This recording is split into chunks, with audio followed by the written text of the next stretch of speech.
Tanakom çalışıyor. Ama epey zorladı bu sefer. Ne çekiyorum harbi merak ettim valla. Usta sence ne? Ahtapot mu? Tamam. Teşekkürler.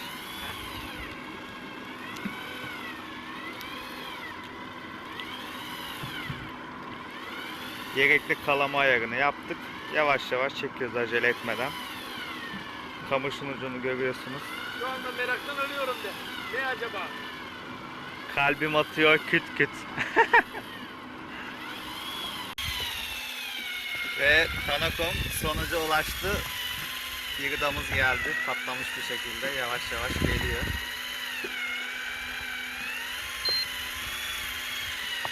Ay maşallah koçum benim.